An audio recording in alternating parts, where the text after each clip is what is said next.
Lecture du deuxième livre de Samuel. Le roi David habitait enfin dans sa maison. Le Seigneur lui avait accordé la tranquillité en le délivrant de tous les ennemis qui l'entouraient. Le roi dit alors au prophète Nathan, « Regarde, j'habite dans une maison de cèdre, et l'arche de Dieu habite sous un abri de toile. » Nathan répondit au roi, « Tout ce que tu as l'intention de faire, fais-le, car le Seigneur est avec toi. » Mais cette nuit-là, la parole du Seigneur fut adressée à Nathan. « Va dire à mon serviteur David, ainsi parle le Seigneur. Est-ce toi qui me bâtiras une maison pour que j'y habite? C'est moi qui t'ai pris au pâturage derrière le troupeau, pour que tu sois le chef de mon peuple Israël. J'ai été avec toi partout où tu es allé. J'ai abattu devant toi tous tes ennemis. Je t'ai fait un nom aussi grand que celui des plus grands de la terre. Je fixerai en ce lieu mon peuple, Israël. Je l'y planterai. Il s'y établira et ne tremblera plus. Et les méchants ne viendront plus l'humilier comme ils l'ont fait autrefois, depuis le jour où j'ai institué des juges pour conduire mon peuple Israël. Oui, je t'ai accordé la tranquillité en te délivrant de tous tes ennemis. Le Seigneur t'annonce qu'il te fera lui-même une maison. Quand tes jours seront accomplis et que tu reposeras auprès de tes pères, je te susciterai dans ta descendance un successeur qui naîtra de toi, et je rendrai stable sa royauté. Moi, je serai pour lui un père, et lui sera pour moi un fils.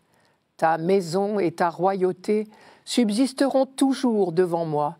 Ton trône sera stable pour toujours. » Le roi David avait un beau projet, construire un temple à Jérusalem pour abriter l'Arche d'Alliance. À première vue, son intention était des plus louables. Et donc, dans un premier temps, le prophète Nathan, consulté, lui répond « Tout ce que tu as l'intention de faire, fais-le, car le Seigneur est avec toi. » Mais la nuit porte conseil, même au prophète. Cette nuit-là, Dieu vient dire à Nathan ce qu'il pense, lui, Dieu, de ce projet. Et tout bascule. La réponse de Nathan tient en 2 points. D'abord, un refus, puis une promesse. Je commence par le refus. Il est assez surprenant, il faut bien le dire. C'est un non catégorique. Non, toi, David, tu ne me feras pas une maison. Et pour cela, 3 arguments très clairs. Premièrement, je ne t'ai rien demandé. Dieu n'attend pas le moins du monde que David lui bâtisse une maison. Tout d'abord, simple tente ou palais princier, nos constructions n'ajoutent rien à la grandeur de Dieu. Et d'autre part, le projet de Dieu n'est pas du tout un temple de pierre. Sa volonté va beaucoup plus loin que des constructions matérielles. Ce qu'il veut, c'est établir durablement son peuple. Car c'est le peuple, et non le roi, qui est au centre du projet de Dieu. Deuxièmement, crois-tu que je suis un Dieu qu'on peut installer, fixer quelque part? Depuis le Sinaï, l'Arche d'Alliance a toujours été abritée sous une simple tente de nomades, et elle a accompagné le peuple dans tous ses déplacements, comme un signe visible de la présence permanente de Dieu au milieu de son peuple. Troisièmement, ne cherche pas à renverser les rôles. Entre Dieu et David, comme toujours entre Dieu et l'homme, celui qui est en position de bienfaiteur, c'est Dieu. On pourrait traduire « Mon ami David, il ne faut pas te tromper. Dieu seul construit, Dieu seul fait vivre. Est-ce toi qui me bâtiras une maison pour que je m'y installe? C'est moi qui t'ai pris au pâturage derrière le troupeau pour que tu deviennes le chef d'Israël, mon peuple. J'ai été partout avec toi, partout où tu es allé. J'ai détruit tous tes ennemis devant toi. » Autrement dit, c'est David qui est dans la main de Dieu, et non l'inverse. Voilà donc pour le refus. Ensuite vient la promesse. Elle est double d'ailleurs.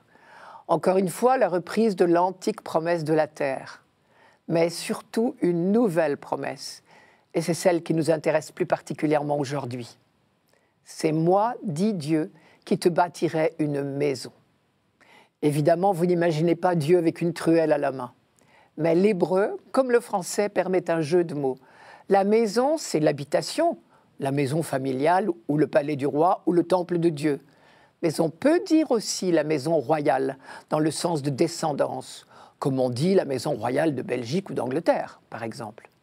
Donc Dieu lui dit « Non, tu ne bâtiras pas une maison au sens d'habitation, c'est moi, Dieu, qui te bâtirai une maison au sens de dynastie. Le Seigneur t'annonce qu'il te fera lui-même une maison.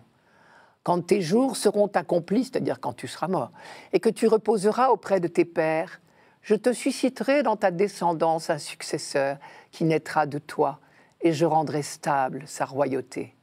Ta maison et ta royauté subsisteront toujours devant moi.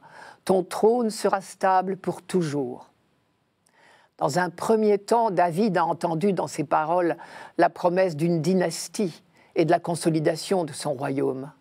De même que Dieu a choisi un peuple et qu'il lui a assigné une terre et une ville, il a choisi une dynastie royale pour régner dans cette ville et gouverner son peuple.